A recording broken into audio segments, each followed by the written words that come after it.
জ্যোতিষশাস্ত্র মতামত অনুযায়ী বৈশাখ মাসের যে শেষ মঙ্গলবারটা আপনারা হাতে পাবেন, ভুল করেও কিন্তু এই 4টি সবজি খাওয়া থেকে বিরত থাকবেন। কারণ মঙ্গলবার দিন হচ্ছে হনুমানজির পুজো এবং মঙ্গল গ্রহের দিন।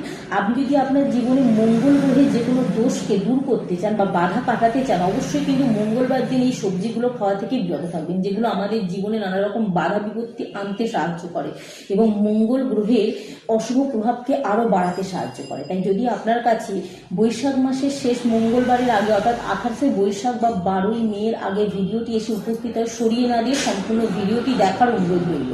কারণ আমাদের জীবনে যদি মঙ্গল গ্রহের অশুভ প্রভাব পড়ে, আমাদের জীবনে কিন্তু নানা রকম সমস্যার মুখোমুখি হতে হয় এবং মঙ্গল গ্রহের দোষ যদি আপনি কাটাতে চান, কিছু নিয়ম পালন করেন বা না করেন, করে ওই 4টি সবজি খাওয়া থেকে বিরত থাকবেন, একটি ডাল খাওয়া থেকে বিরত থাকবেন এবং আপনি যদি হনুমানজির পছন্দের একটি সবজিকে এই দিন বাড়িতে রান্না করে খেতে পারেন, অত্যন্ত শুভ ফলাফল কিন্তু আপনি জীবনে পাবেন।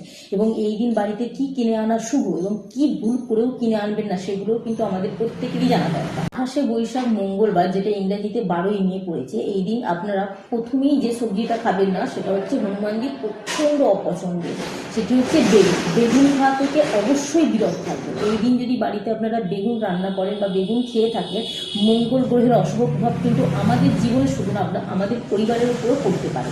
তাই বেগুন খাওয়া থেকে বিরত থাকবেন। এবং যে দ্বিতীয় সবজিটা আপনারা এই দিন খাবেন না সেটি হচ্ছে মূলো শাক এবং মূলো শাক খাওয়া থেকেও কিন্তু আমাদের প্রত্যেকেরই বিরত থাকা উচিত। এই দিন আপনারা বাড়িতে কোন কোন জিনিস কিনে আনবেন যা আমাদের জীবনে অত্যন্ত শুভ ফলাফল আনতে পারে। এই দিন যদি আপনারা একটা দক্ষিণাবর্ত শঙ্খ এবং সাদা কড়ি নিয়ে এসে আপনার ঠাকুর ঘরে স্থাপন করতে পারেন, মঙ্গলবার দিন হনুমানজির আশীর্বাদ পাওয়ার জন্য অত্যন্ত শুভ। এই দিন যদি আপনারা লাল রঙের সিঁদুর, লাল রঙের জবা ফুল আপনাদের ঠাকুর ঘরে এনে রাখতে পারেন, অত্যন্ত শুভ। লাল রঙের পোশাক কেনাও কিন্তু এই দিন শুভ বলে মনে করা হয়। এবং আপনারা যে এই দিন সাদা কড়ি কিনবেন, সেটাকে কিন্তু অবশ্যই আপনারা ঠাকুর ঘরে স্থাপন করবেন, পুজোর স্থানে রাখবেন। যদি হনুমানজির মূর্তি বা ছবি থাকে সেখানেও স্থাপন করতে পারেন, দক্ষিণাবর্ত শঙ্খ স্থাপন করতে পারেন।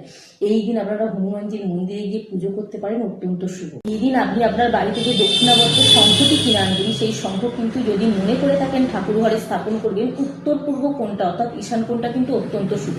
এই দিন আপনারা 5টি গোমতী চক্রকে কিনে এনে একটি লাল কাপড়ে মুড়িয়ে যদি আলমারি বা ক্যাশ বাক্সে রাখতে পারেন, অর্থের অভাব কিন্তু দূর হতে বাধ্য।